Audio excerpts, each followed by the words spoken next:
Concentrate करोगे पूरे ध्यान के साथ। आज का अपना टॉपिक है, बोलो बेटा, एंगल ऑफ फ्रिक्शन। ध्यान से सुनते चलोगे, मैं सारे कंसेप्ट की डिस्कशन पहले खत्म करूंगा और फिर आपको क्वेश्चंस दूंगा करने के लिए। ध्यान दो बेटा, सबसे पहले हमने क्या बात करनी है, एंगल ऑफ फ्रिक्शन की। कंसंट्रेट करो। मान लो मेरे पास ये एक सरफेस है, ये मेरे पास क्या है बोलो बेटा, एक सरफेस है, और इस सरफेस के ऊपर मैंने लाकर एक ब्लॉक रख दिया,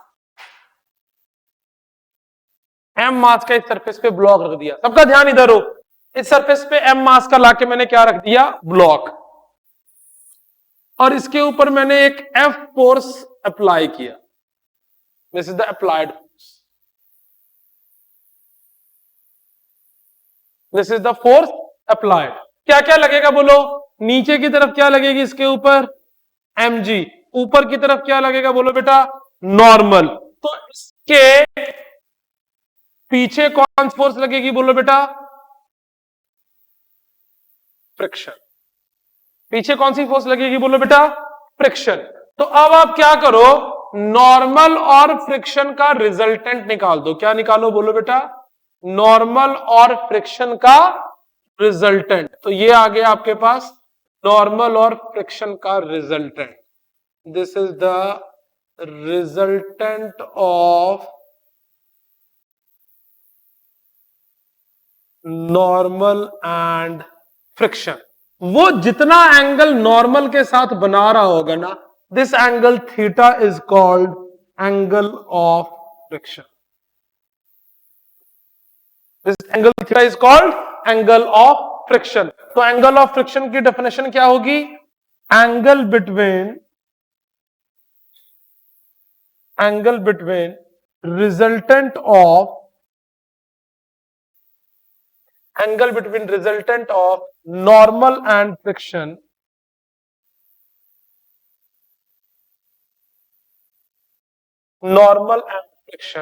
with the normal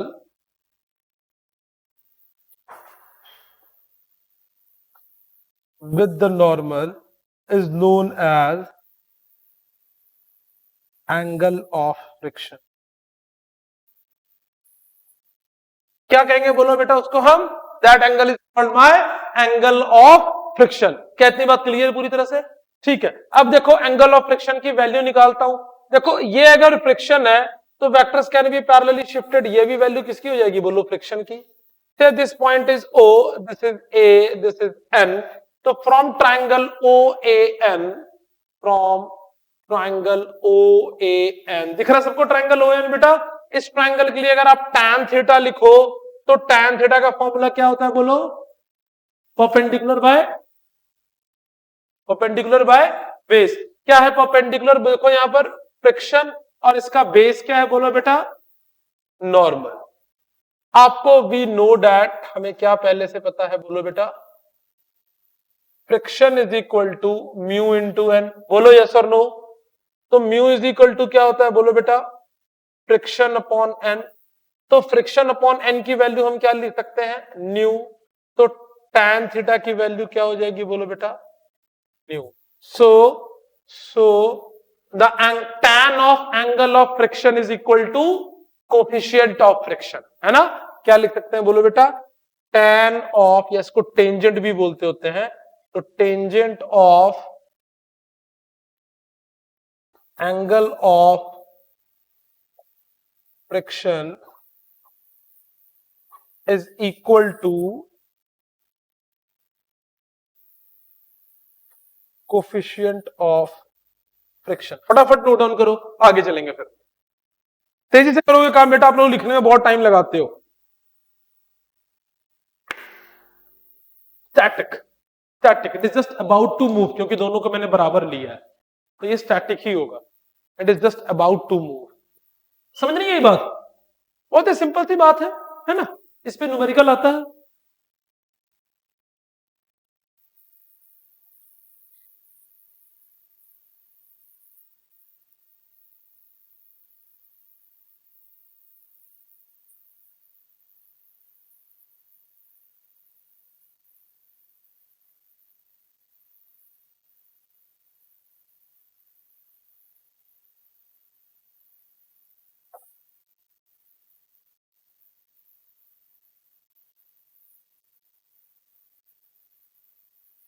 डन बेटा।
डन बेटा।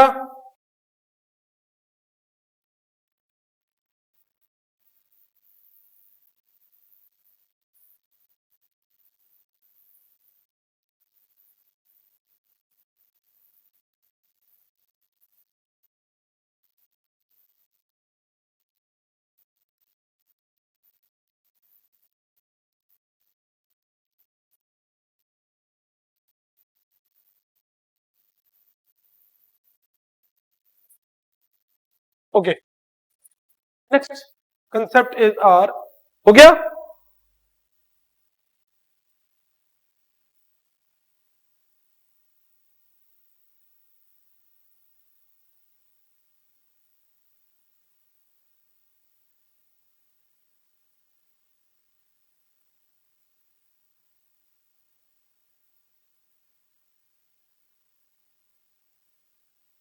Next concept is our angle of repose.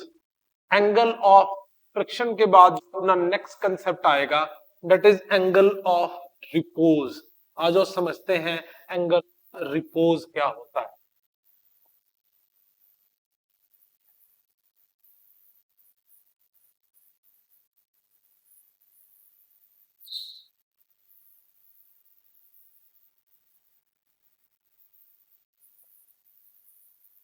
Angle of repose क्या होता है, आ जाओ देखना जरा ध्यान। ओके, एग्जांपल देखो। अभी ये जो डस्टर है ये आगे की तरफ मूव करेगा क्या? तो क्योंकि ये लेवल सरफेस पे रखा है और कोई भी एक्सटर्नल फोर्स नहीं लग रही। मैंने इसके एक तरफ को ऊंचा कर दिया, ये स्लाइड कर रहा है।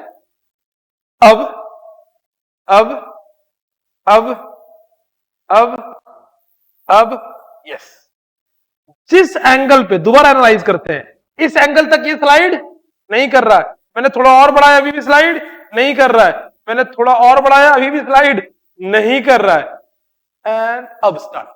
So the angle at which the body started sliding, that angle is called angle of repose. Actually, the minimum angle at which the body started sliding.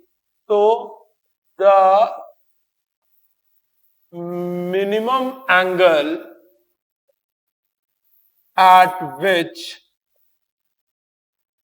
the body starts sliding is called angle of repose.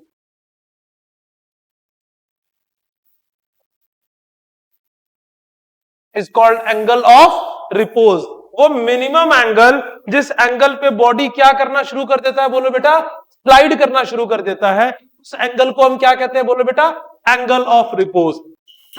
Concentrate करना बेटा। मान लो ये angle theta है जिसपे मैंने एक block को रखा है and block is not sliding.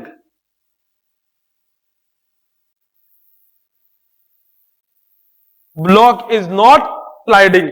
और अब मैंने अगर एंगल को थोड़ा और बढ़ा दिया, and it is increased to pi and the body has started the sliding. Body has started to sliding. Now this angle phi is called angle of repose. This angle phi is called angle of repose. बोलो पूरी बात clear है? पहले यहां तक लिख लो फिर आगे चलते हैं, फटाफट तेजी से नोट डाउन करोगे।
हो गया बेटा? चलो अब अगर मैं इसकी वैल्यू निकालूं तो ध्यान देना, अगर ये मास m है तो नीचे की तरफ क्या लगेगा, इसके तरफ mg है ना, mg का ये एंगल भी थीटा हो जाएगा। This component will be your mg cos theta, this component will be your mg sin theta. ऊपर की तरफ क्या लगेगा बोलो बेटा, नॉर्मल, और पीछे की तरफ क्या लगेगा इसके ऊपर, फ्रिक्शन। कोई डाउट वाली बात है बोलो बेटा? चलो आ जाओ। अब ये जब स्टार्ट करने वाला है स्लाइड के लिए तो फोर्सेस बराबर होंगी। एक फोर्स क्या हो जाएगा बोलो, N is equal to M G cos theta, और दूसरा क्या हो जाएगा, friction is equal to M G sine theta. कोई डाउट है इसमें? दोनों इक्वेशंस को डिवाइड कर दो, क्या बनेगा बोलो बेटा, M G sine theta upon M G cos theta is equal to friction upon normal. बोलो यस और no? M G cancel, it is tan theta is equal to, theta नहीं एंगल पाई था बेटा, पाई, तो tan phi is equal to क्या बना बोलो बेटा, फ्रिक्शन अपॉन नॉर्मल। फिर से अभी हमने पढ़ रखा था म्यू इज इक्वल टू क्या होता है बोलो बेटा, फ्रिक्शन अपॉन नॉर्मल, तो म्यू इज इक्वल टू क्या बन गया बोलो बेटा, tan फाई।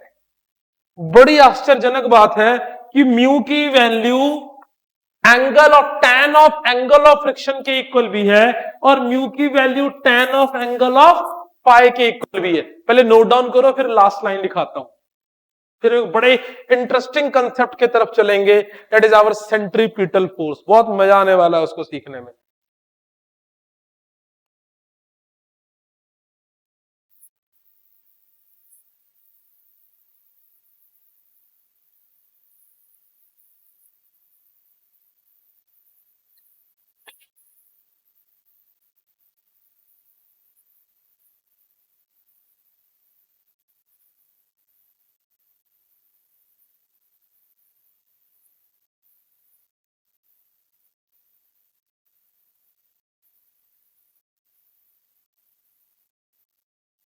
हाँ जी बिल्कुल, because the body just slide कर रहा है, जस्ट, मैंने एंगल कौन सा लिखा है, मिनिमम एंगल, इस पे जस्ट स्लाइड अब शुरू होने वाला, इसलिए। हाँ जी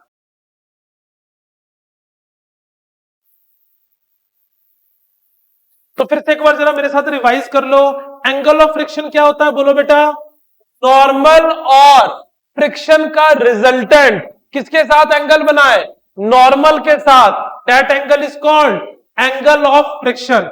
नॉर्मल और फ्रिक्शन का रिजल्टेंट जो नॉर्मल के साथ एंगल बनाएगा that is called angle of friction. एक तो ये हो गया, दूसरा वो मिनिमम एंगल जिसपे बॉडी स्लाइड करने लगेगी that is called angle of repose, that is called angle of repose.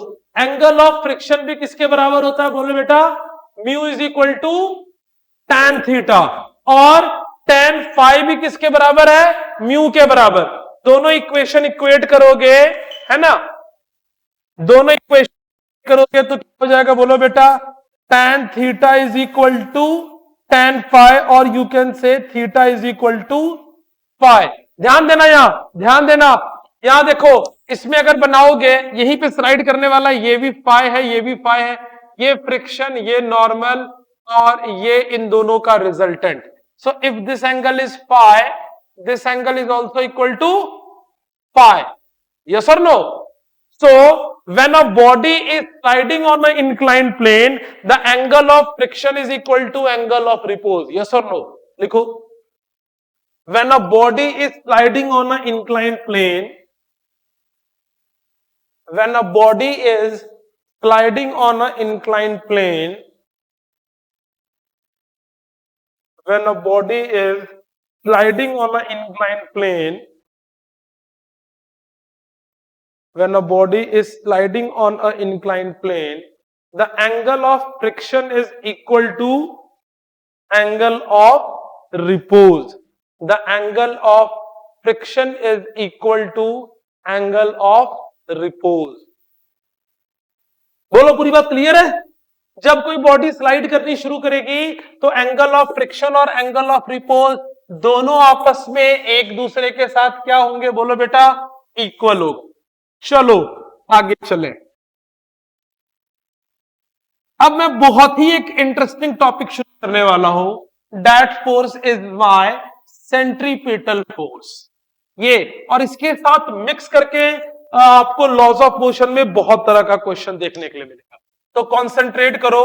अपना next topic is centripetal force. अब मैंने आपको फोर्स में एक गाना गाना सिखाया था। क्या गाना? कहां लगेगी, किधर लगेगी, कितनी लगेगी। फिर से सेंट्रीपिटल फोर्स आ गया, तो फिर वही पुरानी तीन बातें कि सेंट्रीपिटल कब लगेगी, सेंट्रीपिटल फोर्स किधर लगेगी, और सेंट्रीपिटल फोर्स कितनी लगेगी। पहले ये तीन बातों को सीखते हैं, और ये सीखते सीखते हमें सेंट्रीपिटल फोर्स के बारे में पता हो जाएगा।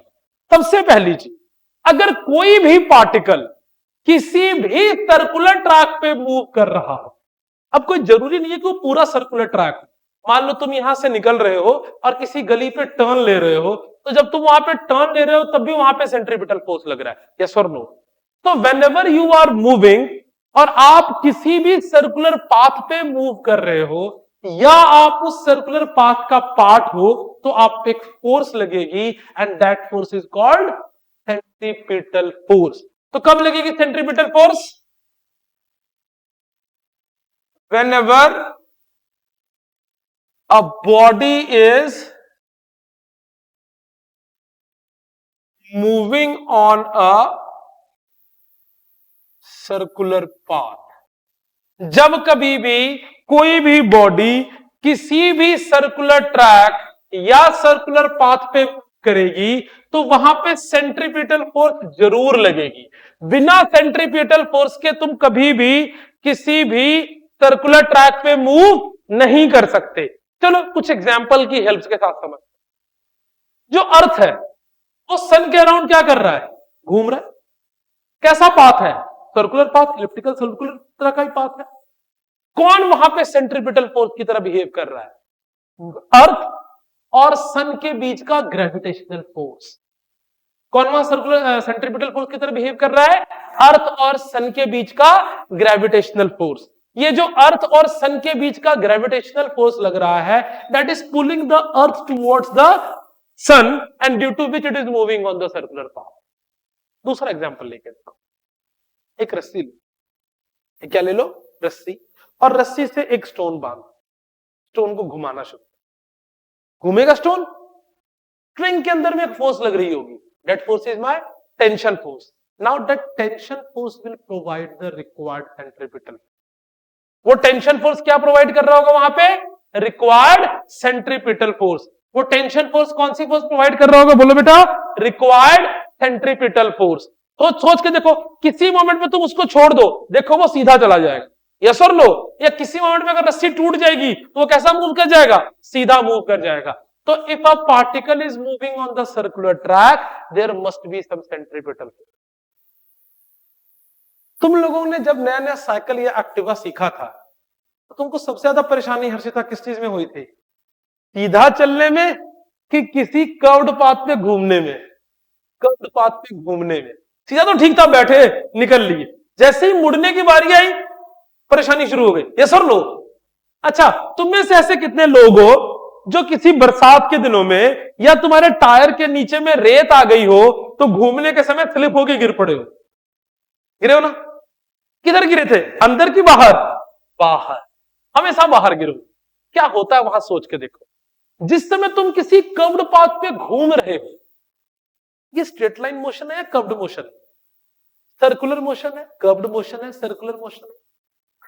अगर आप किसी सर्कुलर मोशन पे हैं तो there must be some centripetal force. वहां सेंट्रीपिटल फोर्स कौन प्रोवाइड करता है? फ्रिक्शन। फ्रिक्शन, सीधे वाला फ्रिक्शन नहीं, एक और फ्रिक्शन टायर से अंदर की तरफ लग रहा होता है, वो फ्रिक्शन वहां प्रोवाइड करता है नेसेसरली सेंट्रीपिटल फोर्स। कुछ एग्जांपल की हेल्प से इस बात को समझते हैं। जैसे मैंने बताया था मनवीर चुनाव जीत चुका है और लुधियाना के टूटी हुई सड़कों का हालत देखकर इसने टाइल्स के रोड बना दी। चलो सीधा तो ठीक ही है, मान लो अभी ड्रम वाले चौक पे दोनों साइड पे पूरे टाइल्स लगा दे, ठीक है। जैसे ही ड्रम वाले चौक पे घूमने की कोशिश करोगे, क्या करोगे? गिर जाओगे। अगर उस पे से बारिश हो गई तो दोनों साइड से धड़ाम धड़ाम कर गिरने की आवाज आ रही होगी, क्योंकि जो भी ऐसे घूमना चाहेगा घूम ही नहीं पाएगा। क्यों? टाइल्स कैसा सरफेस है? स्मूथ। स्मूथ सरफेस में क्या कम हो गया? फ्रिक्शन। तो जब तुम घूम रहे हो, तुमको घूमने के लिए फ्रिक्शन अंदर की तरफ एक फोर्स प्रोवाइड कर रहा था which is known as your centripetal force. लेकिन सरफेस के स्मूथनेस की वजह से वो फोर्स की वैल्यू 0 हो गई और तुम करके गिर जाओ। नहीं, मेरी बात समझ में आ रही है? तो हमने सीख लिया कि जब भी कोई पार्टिकल कहीं पर घूम रहा होता है तो उसको सर्कुलर ट्रैक पे रखने के लिए सेंट्रीपिटल फोर्स बहुत जरूरी है। एक और छोटा सा एग्जांपल देते हैं। आप केमिस्ट्री पढ़ रहे होगे, आपने अभी एटॉमिक स्ट्रक्चर पढ़ा होगा। न्यूक्लियस में कौन है? बहुत सारे प्रोटॉन्स। न्यूट्रॉन तो बेचारा नल्ला है, कोई चार्ज तो है नहीं उसके पास। कौन है अंदर में? प्रोटॉन। आसपास में कौन है? ऑर्बिट। ऑर्बिट में कौन घूम रहा होता है? इलेक्ट्रॉन। इलेक्ट्रॉन का मूवमेंट लीनियर है कि सर्कुलर है? तो इलेक्ट्रॉन को सर्कुलर पाथ पे कौन घुमा रहा है? प्रोटॉन की अट्रैक्शन। पॉजिटिव नेगेटिव को क्या करता है? अट्रैक्ट। अगर न्यूक्लियस पूरी तरह से केवल न्यूट्रॉन का बना हुआ होता ना तो कभी भी इलेक्ट्रॉन गोल गोल नहीं घूमता। क्योंकि इलेक्ट्रॉन घूम रहा है तो there must be some centripetal force, and now this centripetal force is provided by electrostatic force या electric charge force which is between the nucleus and the electron in the orbits। क्या मेरी बात समझ में आ रही है? तो पहली चीज दिमाग में आपके सेंट्रीपिटल फोर्स के बारे में क्या बैठ गई? अगर कोई भी पार्टिकल किसी भी सर्कुलर ट्रैक पे मूव करे, तुम किसी को सर्कुलर ट्रैक पे मूव करते देखो, जब तुम कार टर्न करना सोचना शुरू कर देना, हाँ भाई फ्रिक्शन हमें अंदर की तरफ खींच रही है। एक्टिवा घुमा रहे होगे, सोचना अच्छा जी फ्रिक्शन खींचा रही है। तुम एक रस्सी लेके ऐसे गोल गोल घुमा रहे होगे, अच्छा यहाँ टेंशन फोर्स फ्रिक्शन की तरह काम कर रही है। ठीक है, तो इस तरह से कहीं भी अगर आप किसी को भी सर्कुलर पाथ में घूमते देखो, मैंने आपको इलेक्ट्रॉन तक का एग्जांपल दे दिया, so there must be some centripetal force. तो पहली बात क्लियर हो। अब आते हैं दूसरी बात, डायरेक्शन वाली बात। यस, ये मान लो किसी सर्कुलर ट्रैक पे घूम रहा है। मैंने आपको सर्कुलर मोशन पढ़ाया, अरे हाँ ना बोलो यार। चाहे वो यूनिफॉर्म हो चाहे वो नॉन यूनिफॉर्म हो, सेंटर की तरफ हमेशा एक एक्सेलरेशन होती है, बोलो यार। और इसको हम क्या कहते थे? रेडियल एक्सेलरेशन और सेंट्रीपिटल एक्सेलरेशन। अब सबको पता है कि एक्सेलरेशन है तो there must be some force. तो ये जो एक्सेलरेशन है, this acceleration is due to centripetal force. तो हमेशा ही कोई भी पार्टिकल अगर सर्कुलर मोशन पे होगा तो एक अंदर के तरफ फोर्स लगते ही रहेगी, बराबर ही होगी, बस इस पे ओवरलैप हो के आप कंफ्यूज नहीं हो जाओ, इधर बराबर ही होगी। And that force is my centripetal force. क्या मेरी बात समझ में आ रही है नहीं आ रही है? तो what is the direction? Centripetal force is along the radius and towards the center of circle. है कि नहीं? ये हमेशा किधर होगा?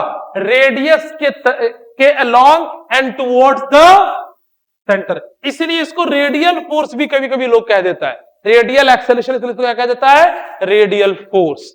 फटाफट नोट डाउन करो, फिर तीसरी बात करेंगे मैग्नीट्यूड की, और फिर कुछ बहुत ही खूबसूरत एग्जांपल्स के साथ हम सेंट्रीपिटल फोर्स की डिस्कशन खत्म करेंगे पूरी तरीके से बेटा।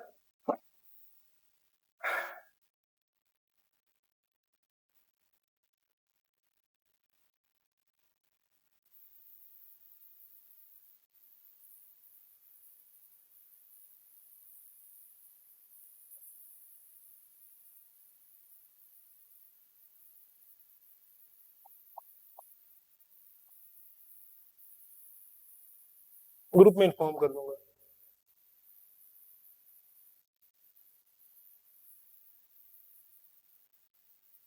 फिर हम क्वेश्चंस की डिस्कशन करेंगे।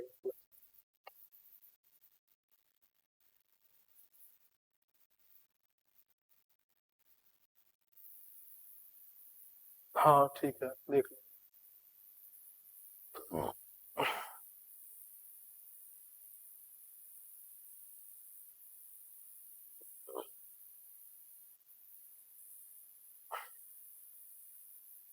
क्या बेटा? हाँ बता रहा हूं, आ रहा हूं उसके ऊपर। तो कब लगेगी पता लग गया? कृष्णा जी ध्यान दीजिए, किधर लगेगी ये पता लग गया। अब जैसा कि हमसे शर्मा जी ने पूछा है कितनी लगेगी, यार न्यूटन चाचा ने हमें पढ़ाया है force is equal to mass into acceleration, F is equal to M A. तो ये फोर्स सेंट्रीपिटल, तो एक्सेलरेशन भी सेंट्रीपिटल। हमने सेंट्रीपिटल एक्सेलरेशन पढ़ा था, याद करो, वी स्क्वायर बाय आर। आना बोलो यार। तो फोर्स सेंट्रीपिटल का फॉर्मूला क्या बन जाएगा? M V square by R. तो the magnitude of centripetal force is, this is the magnitude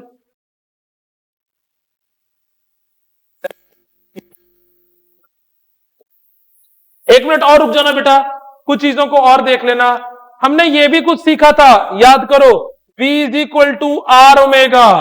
तो ओमेगा के टर्म्स में सेंट्रीपिटल एक्सेलरेशन क्या था, याद करो, R square omega square by R. Cancel out कर दो, this is R omega square. याद है कि नहीं है? ये दोनों रिलेशन आपको पढ़ा रखा मैंने सर्कुलर मोशन में, तो इससे यूज करोगे तो सेंट्रीपिटल का फॉर्मूला क्या हो जाएगा? M R omega square. तो अगर किसी पार्टिकल की लीनियर वेलोसिटी दी हुई है, कॉन्सेंट्रेट करो, अगर किसी पार्टिकल की लीनियर वेलोसिटी दी हुई है then you will use this relation. और अगर किसी पार्टिकल की एंगुलर वेलोसिटी दी हुई है, ओमेगा क्या है तुम्हारे पास? Angular velocity. याद आ रहा है कि सर्कुलर मोशन खा गए, है ना? तो this is the angular velocity. तो ये सर्कुलर मोशन के बारे में सारी बातें पता चल। हाँ जी बेटा बोलो। ये तो है ही नहीं कहीं।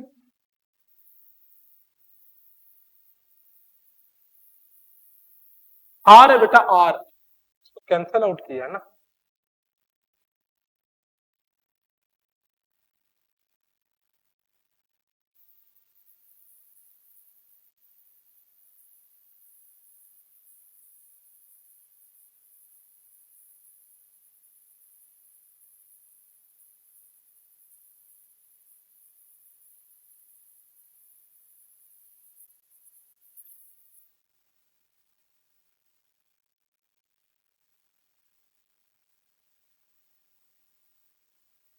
आया कि नहीं आया? तो कब लगेगी सेंट्रीपिटल फोर्स? जब भी कोई पार्टिकल किसी भी सर्कुलर ट्रैक पे मूव करेगा। किधर लगेगी centripetal force? Towards the centre and along the radius. कितनी लगेगी centripetal force? M V square by R या फिर एम आर ओमेगा स्क्वायर, है ना? वेलोसिटी के टर्म्स में mv²r या फिर v is equal to R omega put करोगे तो F is equal to mr omega square. अब कुछ और बहुत इंपॉर्टेंट बातों की डिस्कशन हमने यहां पे करनी है, पहले इतनी बात नोट डाउन कर लो, फिर कुछ और बातें सिखाता हूं। पहले कुछ एग्जाम्पल्स, यहां तक हो गया? अच्छा, अब एक बात मुझे बताओ, जब अर्थ सन के अराउंड घूम रहा था तो सेंट्रीपिटल फोर्स कौन लगा रहा था? सन नहीं, ग्रेविटेशनल फोर्स, ना सन ना अर्थ। कौन लगा रहा था? सन और अर्थ के बीच का ग्रेविटेशनल फोर्स। तो वहां सेंट्रीपिटल फोर्स कौन था? Gravitational force. जब आप किसी मास को स्प्रिंग से बांध के घुमा रहे थे तो वहां सेंट्रीपिटल फोर्स कौन लगा रहा था? Tension force. बात समझ में आ रही नहीं आ रही है? जब आप किसी कर्व पे टर्न कर रहे थे तो सेंट्रीपिटल फोर्स कौन लगा रहा था? Frictional force. जब इलेक्ट्रॉन किसी न्यूक्लियस के अराउंड घूम रहा है तो वहां सेंट्रीपिटल फोर्स कौन लगा रहा है? Electrostatic force. इसका मतलब क्या है कि हमने नाम तो दे दिया सेंट्रीपिटल फोर्स, लेकिन सेंट्रीपिटल फोर्स खुद कोई एक फोर्स नहीं है। कोई गिवन फोर्स ही सेंट्रीपिटल फोर्स की तरह बिहेव करना शुरू कर जाता है। क्या मेरी बात समझ में आ रही है? फॉर एग्जाम्पल, मान लो लल्लू राम की एक फैमिली है, उसमें लल्लू राम है, लल्लू राम की सिस्टर है, मान लेते हैं, मुझे नहीं पता उसकी फैमिली का, उसके फादर है, मदर है, के दादाजी हैं। तो लल्लू राम क्या क्या है? पोता है, बेटा है, भाई है, लेकिन सब एक ही इंसान है ना, कि कोई ये चार अलग अलग लोग हैं। यही है, यहां पर पहुंच रहा है, राजवीर है, लल्लू राम है, छोटू है, ये सब कौन है? यही है। मान लो लल्लू राम की कल शादी हो गई तो लल्लू राम को एक नया पोर्टफोलियो मिल गया। किस चीज का? पतिदेव का, है ना। लेकिन क्या लल्लू राम कोई नया आदमी बन चुका है? नहीं। अगर लल्लू राम की शादी हो गई तो क्या यह बेटा नहीं है? है। वही बेटा अब क्या बन चुका है? जानू। Yes sir, no? बात समझ में आ रही नहीं आ रही है? जो टेंशन फोर्स है वही अगर किसी को सर्कुलर ट्रैक पे घुमा रहा है तो वो क्या बन गया? Centripetal force.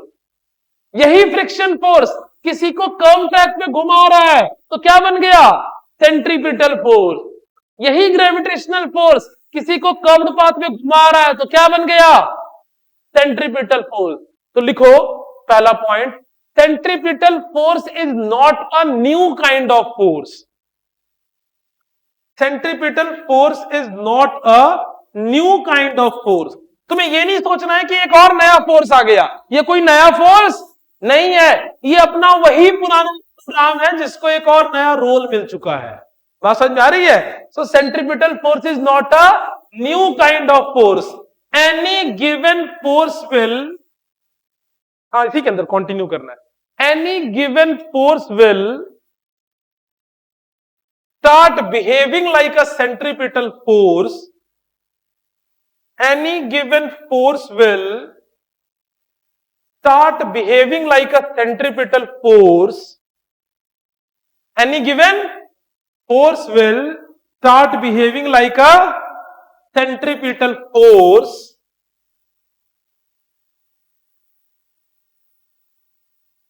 if it is moving the body on the circular track. If it is moving the body on the circular track. Moving the body on the circular track. For example,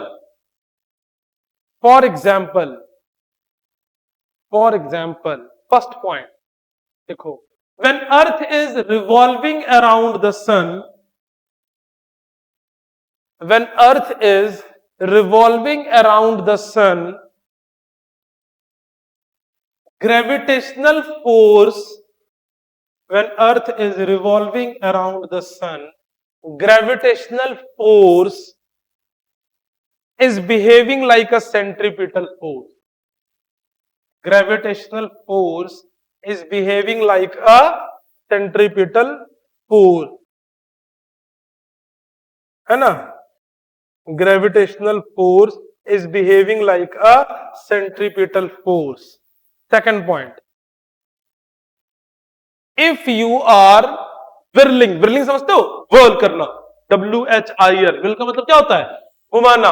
if you are whirling a stone, if you are whirling a stone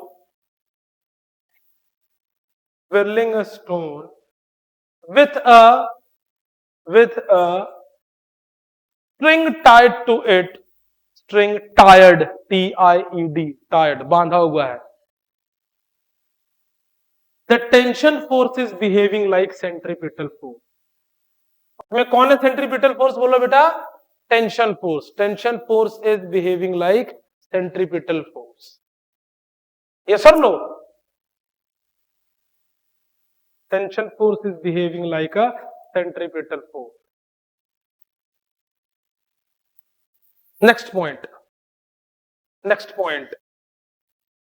when you are turning on a curved path, हाँ जी, third example में, और भी बहुत सारे example हैं, 3 example लिखा रहा हूं। When you are turning on a curved path या curved track, frictional force is providing the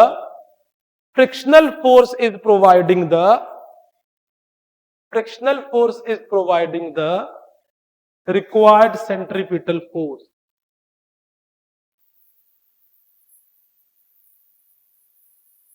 Frictional force is providing the required centripetal force। बोलो, बात समझ में आ रही है? Frictional force is providing the required centripetal force. अब मेरी बात एक सुनना ध्यान से, बहुत ध्यान से सुनना। जब तुम कोई बहुत तेज स्पीड के साथ किसी रोड पे टर्न करने की कोशिश करो, तुम्हारी गिरने की पॉसिबिलिटी क्या हो जाएगी, ज्यादा हो जाएगी। क्यों? क्योंकि फ्रिक्शन ने जो सेंट्रीपिटल फोर्स प्रोवाइड करनी थी वो प्रोवाइड नहीं कर पा रहा है। तो अगर तुम कभी भी सेफली टर्न करते हो या कोई भी चीज सेफली मूव करती है, तो जो सेंट्रीपिटल फोर्स है इसका मैग्नीट्यूड किसके बराबर होना चाहिए, mv²/r के बराबर, या फिर सेंट्रीपिटल फोर्स की वैल्यू किसकी से बड़ी होनी चाहिए, mv²/r।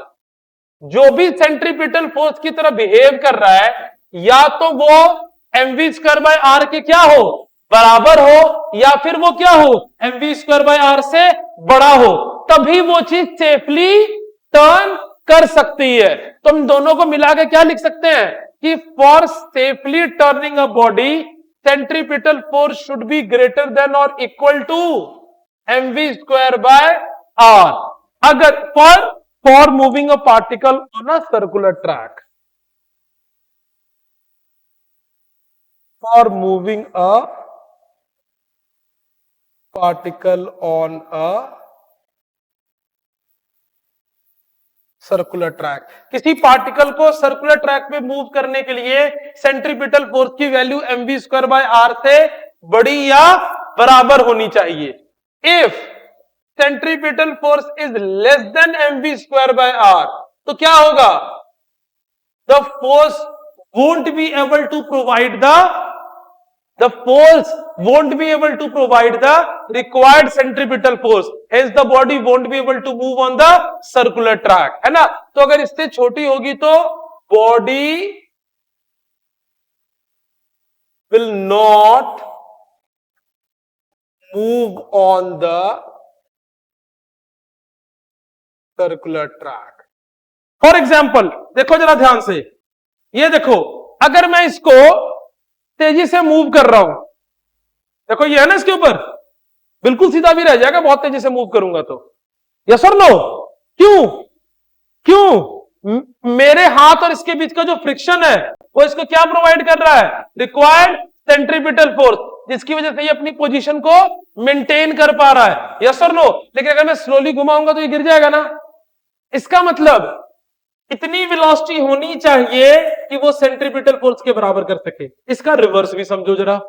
मान लो तुम एक कमजोर सी रस्सी से एक मास m अटैच कर दो और उसको वर्टिकल सर्कल पे घुमाना शुरू कर, धीरे धीरे घुमाओ, देखो घूमता रहेगा। जैसे ही तुम तेजी से घुमाओगे रस्सी टूट जाएगी। क्यों टूट जाएगी? जब तुमने स्पीड बढ़ाई तो देखो सेंट्रीपिटल फोर्स जो लग रही होती है directly proportional to V square. अगर तुम वेलोसिटी बढ़ाओगे तो सेंट्रीपिटल फोर्स की वैल्यू भी क्या होती चली जाएगी, बढ़ती चली जाएगी। अगर स्ट्रिंग इतना मजबूत नहीं है तो वो उसको रिक्वायर्ड सेंट्रीपिटल फोर्स प्रोवाइड नहीं कर पाएगा, तो वो रस्सी क्या हो जाएगी, मुंह तो क्या राजीव, फटाफट मुंह तो क्या। अगर वो उसकी स्पीड बहुत ज्यादा होगी तो वो रिक्वायर्ड सेंट्रीपिटल फोर्स उसको प्रोवाइड नहीं कर पाएगा और रस्सी क्या होगी, टूट जाएगी। बात समझ में आ रही है? तो कोई भी बॉडी किसी भी ट्रैक पे सेफली टर्न हो सके ये कब पॉसिबल है, अगर वो फोर्स सेंट्रीपिटल फोर्स के बराबर हो या उससे बड़ी हो। ठीक है, और इसके दो आर्टिकल्स करते हैं, लिखो पहले ये बात लिख ली सबने, फटाफट नोट डाउन करो फिर आगे।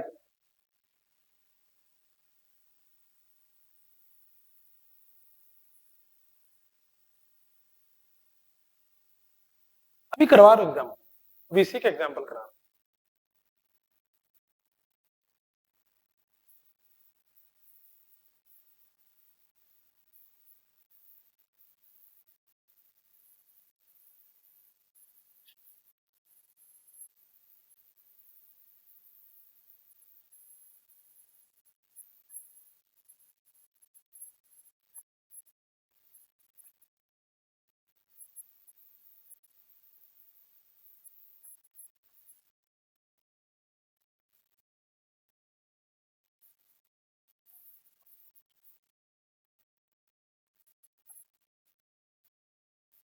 चलो आगे लिखो, circular motion of a car on a level road. इसी एग्जाम्पल की हेल्प से एक चीज सीखेंगे।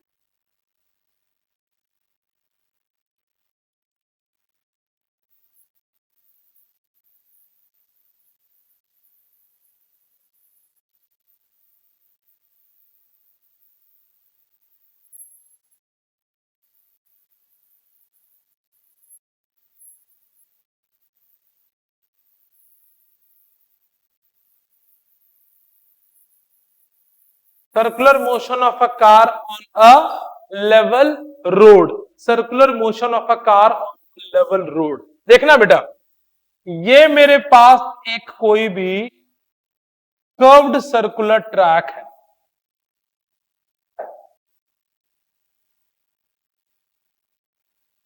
बात समझ में आ रही है? और इसके ऊपर यहां ध्यान दो, मान लो ये एक कोई कार है, डिटेल में नहीं बनाना, ऐसे ही मान लेता हूं, ये कार है, इसके चार पहिए पुहिए सब कुछ होंगे, 3D में इमेजिन कर लो, ये ऐसे घूमता हुआ जा रहा है, बात समझ में आ रही है? इसके इधर की तरफ क्या लग रही होगी, फ्रिक्शन टायर्स के बीच में, यस और नो? नीचे की तरफ क्या लग रहा होगा, ये 3D में है, नीचे की तरफ क्या लग रहा होगा, mg, और ऊपर की तरफ क्या लग रहा होगा, नॉर्मल। ये इसका सेंटर है, तो इसके सेंटर की तरफ कौन सी फोर्स लग रही है, फ्रिक्शन। तो friction is providing the required centripetal force. मैं यहां पर क्या निकालना चाहता हूं कि ये कार कितनी मैक्सिमम स्पीड से मूव करे कि सेफली टर्न हो जाए। मैं क्या निकालना चाहता हूं, ये कार कितने मैक्सिमम स्पीड से मूव करे कि ये कार क्या हो जाए, सेफली टर्न हो जाए। ठीक है, अगर उससे ज्यादा स्पीड से मूव करेगा तो ये क्या हो जाएगा, बाहर की तरफ जाके गिर जाएगा। तो if this car wants to turn safely, तो मैंने आपको क्या पढ़ाया है, सेंट्रीपिटल फोर्स की वैल्यू mv स्क्वायर आर के या तो बराबर होनी चाहिए या उससे बड़ी होनी चाहिए। So for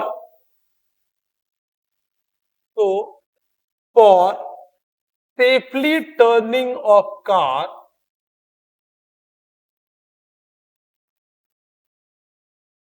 the centripetal force should be greater than or equal to mv square by r। बोलो यस और नो। यहां जरा इक्वेशन देखना बेटा, इक्वेशन क्या बन रही है, पहला n is equal to mg, car ऐसे जा रही है, ध्यान दो, कार ऐसे जा रही है, नीचे की तरफ mg, ऊपर की तरफ नॉर्मल। मान लो इसके चार पहिए होंगे, पहला पहिए का नॉर्मल n1 होगा, दूसरे का n2 होगा, तीसरे का n4 n3 होगा, चौथे का n4 होगा। n1 plus n2 plus n3 n4 किसके बराबर है, n के बराबर। तो n is the total normal reaction due to all the four wheels. बात समझ में आ रही नहीं आ रही? ओके, और दूसरा क्या हो जाएगा, बोलो friction force should be equal to mv square by R. Yes or no? Because this friction force is behaving like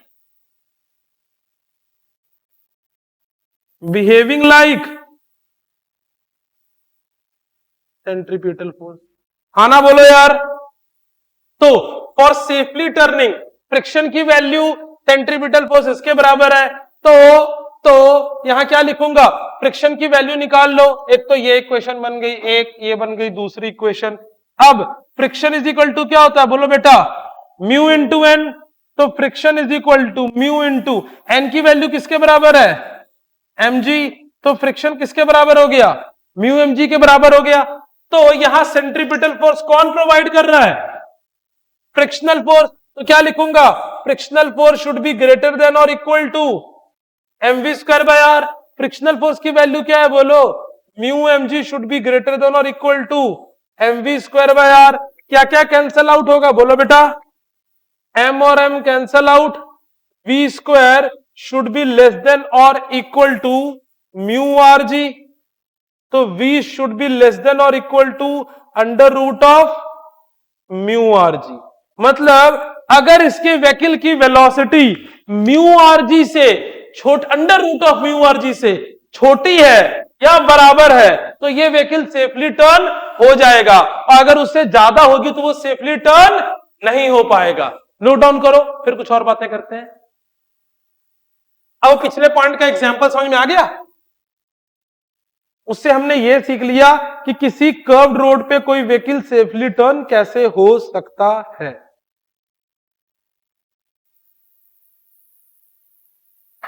ये देखो, मैंने 2 साल पहले ना कोविड से पहले हर बच्चों के लिए टी शर्ट बनवाई थी। मेरे पास टी शर्ट अभी भी पड़ी हुई होगी, हर चैनल शायद देखी भी होगी। तो मैं तुम लोग यहां पे पड़ी होगी, मैं हर एक साइज निकाल के पीछे रख दूंगा। आप लोग ट्राई कर लेना, अपने साइज के टी शर्ट्स ले जाना। तो तुम लोग डे एक दिन फाइनल कर लो, एक दिन हम सारे पहना करेंगे। पहले जो पहला बैच था which was my 18 to 20 batch, Covid के समय फिर ये बंद हो गया था। कोविड का समय ना वो टच नहीं करना, मास्क मुक्त वाला जमाना था, तो मैंने बंद कर दिया था इसको। अब कोविड गई दिनों की बात हो चुकी है, तो मेरे पास अभी भी टी शर्ट बहुत पड़े हुए होंगे। खत्म हो जाएंगे, मैं दोबारा बनवा लूंगा, कोई इशू वाली बात नहीं है। तो हम सैटरडे पहन सकते हैं। तुम रोज पहन लो, मुझे कोई दिक्कत नहीं है, मैं तो कहता हूं अच्छी बात है। बट मैंने एक दिन रखा था कि पहले हमने रखा था एक दिन फिक्स सैटरडे, क्योंकि नॉर्मली सैटरडे को स्कूल भी नहीं जाना होता, तो थोड़ा अच्छा लगता था क्लासरूम। मेरे पास कोई पुरानी फोटो अगर होगी पड़ी हुई तो मैं दिखाऊंगा, जब मैं उस पीछे वाले सेंटर पे होता था।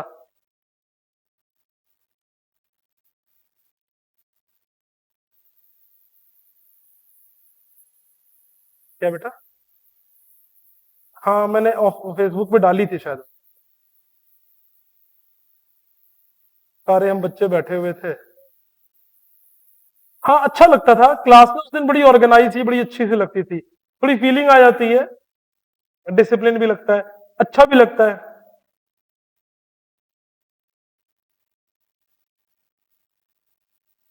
पेपर के बाद मैं एक दिन निकलवा के रख देता हूं, पीछे सारे साइजेस, जिसको जो साइज आएगा ले लेना।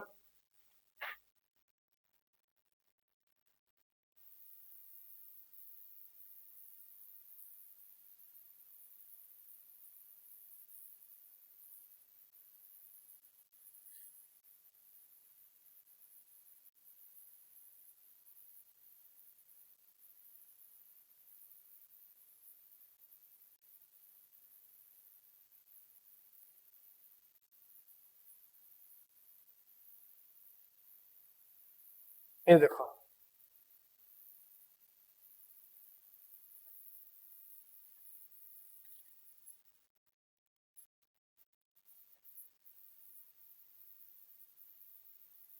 सब मैन इन ब्लू वाला।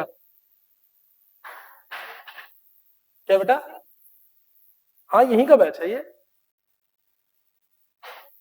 क्या बेटा? नहीं नहीं नहीं, यहाँ का है। कोविड के बाद ना इस बार मेरे +1 का बैच की टाइमिंग ना थोड़ी लेट हो गई है, तो उस करके थोड़ी सी ना टाइमिंग की इश्यूज आए हैं। मैं अगले साल होगा तो एक मॉर्निंग का बैच भी शुरू करूंगा नेक्स्ट ईयर। इस साल बैच की थोड़ी टाइमिंग शफल अप हो गई। नहीं तो यहाँ पे मेरा बैच 30-35 का हर साल ही होता था। इस साल ही +1 लेट शुरू हुई या क्या हुई, आई डोंट नो। हाँ लास्ट टाइम भी 30-35 बच्चे थे।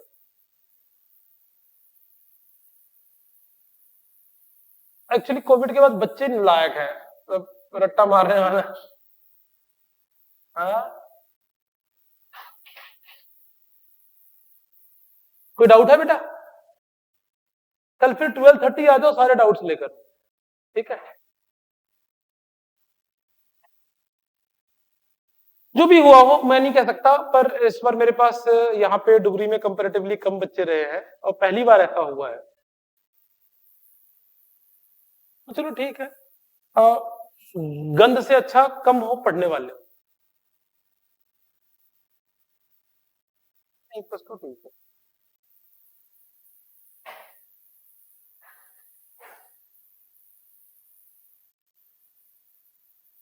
हो गया बेटा?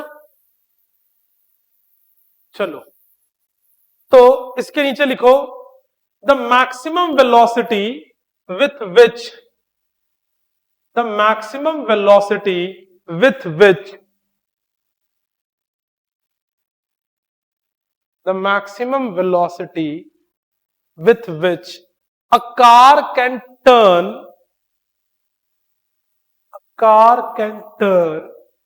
on a level curved road, car can turn on level curved road safely, level curved road safely is under root of mu rg, is under root of mu rg।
आ जाओ next topic करते हैं, banking of road.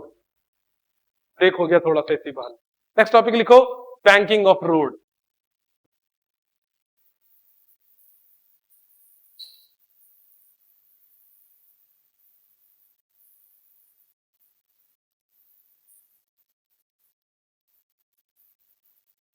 अब ये वाली जो चीज मैंने इस साल शुरू की है, ठीक है, इसका कितना बेनिफिट है पता तुमको? प्लस टू में इसका कितना बेनिफिट मिलेगा और जेई के आखिर के समय में, ठीक है, अभी भी मिल रहा है जैसे बेनिफिट।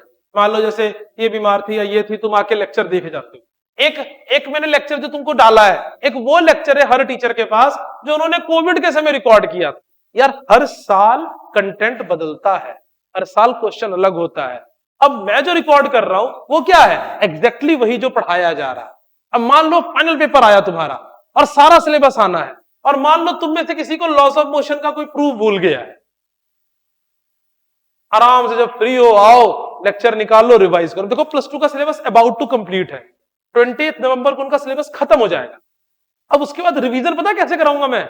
रिवीजन कराने के लिए मैं अच्छे अच्छे क्वेश्चन की हिट करूंगा, और रोज बच्चे को मान लो आज इलेक्ट्रोस्टैटिक्स एक पहला चैप्टर रिवाइज करना है, पहले चैप्टर के 2 वीडियोस भेज दूंगा कि सारे 2 वीडियो पहले रिवाइज।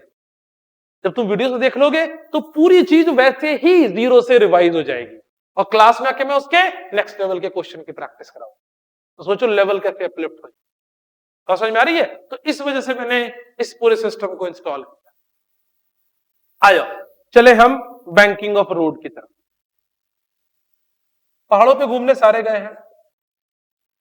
पहाड़ों पे जो साइड खाई के तरफ होती है, अगर आप उसको ध्यान से देखोगे तो वो साइड ऐसे ऊपर की हुई होती है ना। तो रोड के एक साइड को ऊपर करना को हम कहते हैं बैंकिंग ऑफ रोड। रोड के किसी एक साइड को क्या करना? ऊपर करना is called banking of road. क्यों करते हैं उसको ऊपर? जरा ध्यान देना। जब रोड ऐसा था तो सेंट्रीपिटल फोर्स कौन प्रोवाइड कर रहा था? Only friction. नॉर्मल ऐसे था। अगर मैंने रोड को ऐसे कर दिया तो नॉर्मल तो ऐसे हो गया, तो नॉर्मल का एक कंपोनेंट भी अंदर की तरफ लग रहा है। बोलो यस सर। तो अब सेंट्रीपिटल फोर्स एक फोर्स नहीं, 2 फोर्स प्रोवाइड करेगा। कौन कौन? Friction as well as the normal. इससे क्या हो जाएगा? सेंट्रीपिटल फोर्स और बड़ी हो जाएगी, तो आपके बाहर गिरने के चांसेस कम हो जाएंगे। तो लिखो banking of road. Raising the outer as of the road, raising RAI, raising the outer edge of the road, outer edge of the road, outer edge of the road is called banking of road, is called banking of road.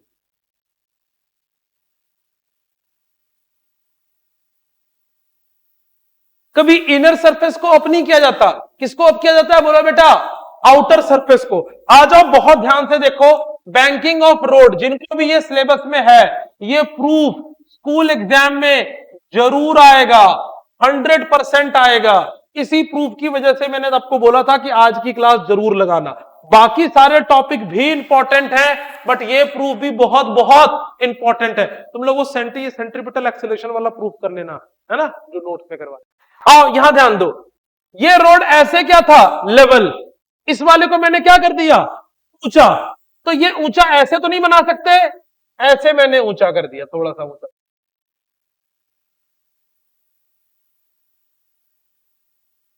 और ये मैंने मान लो theta angle से uplift कर दिया है। कितने angle से अपलिफ्ट कर दिया? बोलो बेटा, थीटा एंगल से अपलिफ्ट कर दिया है। तो अगर मैंने इधर वाले रोड को थीटा एंगल से अपलिफ्ट कर दिया, और मैं पूरे बॉडी को एक पॉइंट ऑब्जेक्ट से दिखाता हूं। कैसे दिखाऊं मैं पूरी बॉडी को? एक पॉइंट ऑब्जेक्ट के साथ। तो देखना कौन कौन सी फोर्स लग रही है। नीचे की तरफ mg, की तरफ नॉर्मल, और सरफेस के अलोंग क्या लगेगा? फ्रिक्शन। ऐसे लगेगा फ्रिक्शन, ठीक है। लेकिन इस आर का यहां पे कहीं सेंटर होगा। बोलो यस और नो। तो मुझे हर एक फोर्स को किसके अलोंग ब्रेक करना पड़ेगा? सेंटर के अलोंग। तो ये मेरा y एक्सेस हो गया और ये मेरा x एक्सेस हो गया। मुझे फोर्स किसके अलोंग चाहिए? एक्स एक्सिस के लॉन्ग, तो इसलिए मैं mg को नॉर्मल के लॉन्ग इस बार ब्रेक नहीं करूंगा, मैं नॉर्मल को एक्स और वाई पे ब्रेक करूंगा। क्यों? क्योंकि मुझे फोर्स अलोंग द सेंटर चाहिए, तो मुझे क्या पता चलेगा? Centripetal force. Now see this angle is theta, so this angle is also theta, so this angle is 90 minus theta, so this angle is, बोलो इतनी बात क्लियर है? अब नॉर्मल का इधर वाला कंपोनेंट क्या आ जाएगा? बोलो बेटा n cos थीटा, और नॉर्मल का इधर वाला कंपोनेंट क्या आ जाएगा? बोलो n sin थीटा। फ्रिक्शन के कंपोनेंट जरा ब्रेक करो, बोलो बेटा फ्रिक्शन का इधर वाला कंपोनेंट क्या हो जाएगा? बोलो एफ आर कॉस थीटा, और नीचे वाला component F R sine theta. देख रहे हो ब्रेकिंग ऑफ कंपोनेंट, वेक्टर, और जो आपको फ्री बॉडी डायग्राम सिखाया था कितना यूज होता है हर दिन। इसी चीज को मैं थोड़ा क्लियरली यहां नीचे दोबारा बना देता हूं, थोड़ा आपको समझने में आसानी होगी दोबारा। ये लेवल रोड, ये कर्व्ड रोड, मैं केवल एक्स और वाई वाला फोर्स दिखा रहा हूं। ब्रेक करने के बाद कौन कौन सी फोर्स लग रही है? अंदर की तरफ देखो बेटा, इधर एक फोर्स क्या लग रही है? पहले एन साइन, इसी डायग्राम को बना रहा हूं तुम्हें समझने के लिए, शर्मा जी ध्यान दीजिए, एन साइन थीटा, और इधर की तरफ क्या लग रहा है? बोलो बेटा एफ आर कॉस थीटा। ऊपर की तरफ क्या लग रहा है? बोलो बेटा एन कॉस थीटा, और नीचे की तरफ क्या लग रहा है? बोलो एफ आर साइन थीटा, और नीचे की तरफ क्या लग रहा है? बोलो बेटा mg। बोलो क्लियर है? कंपोनेंट ब्रेक, ये बस तुम्हारी क्लैरिटी के लिए मैंने ये डायग्राम दोबारा बना दिया। सी, तो अब क्या ये जो कार ऐसे मूव कर रही है, ऊपर जा रही है? नो। नीचे जा रही है? नो। अंदर जा रही है? नो। बाहर जा रही है? नो। तो इसमें क्या लिखोगे? Net force along X axis is zero as well as net force along Y axis is zero. ऐसा ही होगा ना? लिखने की जरूरत नहीं है इस प्रूफ में, आप सिंपली कर सकते हो। तो पहली इक्वेशन क्या बनेगी? देखो यहां से लिखता हूं। ऊपर वाली फोर्स कितनी है मेरे पास? n cos theta is equal to F R sine theta plus mg। बोलो कोई डाउट? और अंदर की तरफ कौन सी फोर्स लग रही है? बोलो बेटा n sine theta plus F R cos theta is equal to M V square by R. कोई डाउट वाली बात? बोलो बेटा। तो ये दो इक्वेशन बन गए मेरे पास, this is my equation number 1 and this is my equation number 2। इन दोनों इक्वेशन को सॉल्व करके मैं v की वैल्यू निकाल दूंगा। बोलो बात समझ में आ रही है? आओ पहले ध्यान दो, मैं पहली इक्वेशन को सॉल्व करता हूं, फर्स्ट इक्वेशन को। ध्यान देना बेटा, पहले हमें एक चीज पता है, एक चीज और हम जानते हैं। क्या जानते हैं? बोलो बेटा friction is equal to mu into N. तो पहली इक्वेशन सॉल्व कर रहा हूं, ध्यान देना, ये क्या हो जाएगा? बोलो N cos theta is equal to mu into N sine theta plus mg। बोलो यस और नो। एन और एन को एक तरफ ले जाओ, क्या बनेगा? बोलो N cos theta minus mu N is equal to mg। N common निकाल लो, क्या बनेगा? बोलो cos theta minus mu sine theta is equal to mg। तो n इज इक्वल टू क्या बनेगा? बोलो mg upon cos theta minus mu sign. बोलो क्लियर है? ये मैंने एक बार निकाल ली बात, पहले यहां तक नोट डाउन कर लो फटाफट, फिर आगे चलते हैं। आखिरी स्टेप लिखोगे बस काम खत्म हो जाएगा।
बस में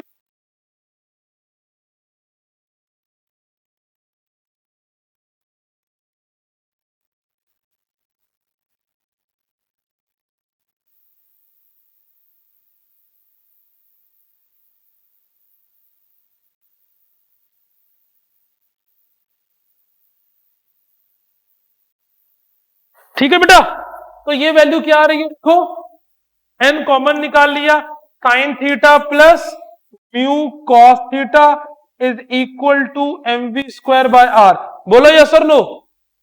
अच्छा, एन की वैल्यू लाके यहां पे पुट कर दो, तो फ्रॉम इक्वेशन नंबर 3 एन की वैल्यू पुट करो, क्या बनेगा बोलो बेटा, M G upon cos theta minus mu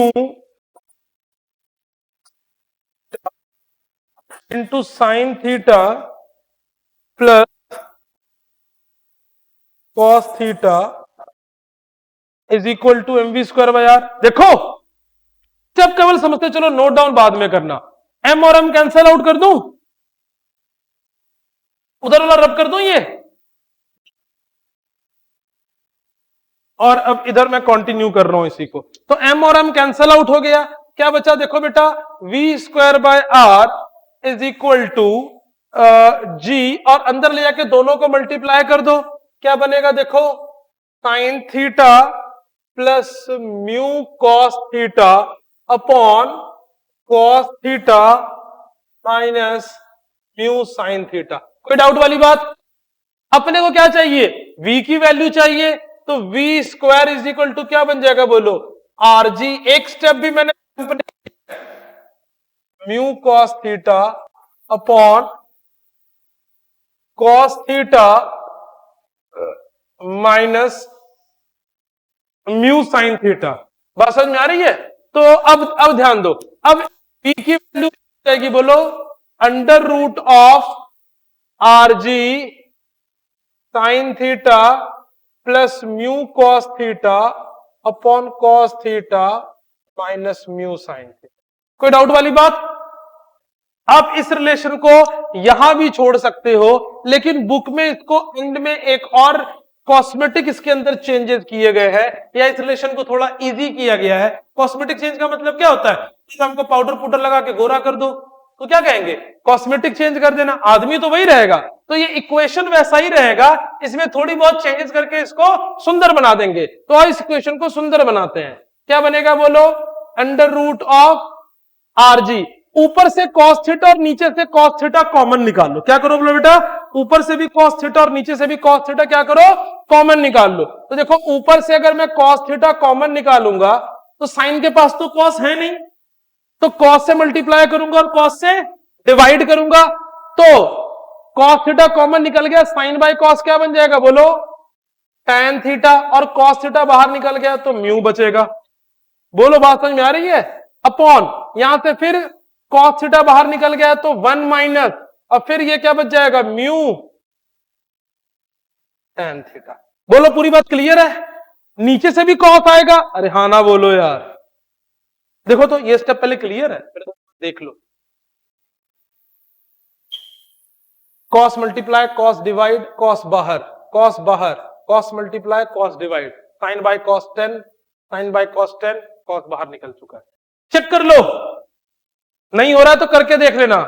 तो फिर ये cos और cos भाई साहब cancel out, so final expression for the velocity, ये आपके पास क्या आ रहा है बोलो बेटा, the final expression for velocity, ये मेरे पास क्या आ रहा है बोलो, v is equal to under root of R G bracket में mu plus tan theta upon 1 minus, so this is the velocity with which a vehicle can turn safely on a level road। ये कौन सी velocity है, maximum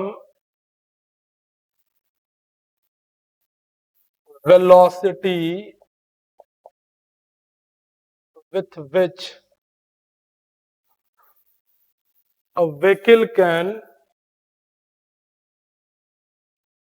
safely turn on a banked road। तो conceptually आपके पूरी friction complete हो गई है। Question की हम और डिस्कशन करेंगे और छोटे मोटे टाइप का। Friction is completed to you. यहां तक कोई डाउट हो तो पूछ लो, गो थ्रू हो जाओ। That's all for today's class.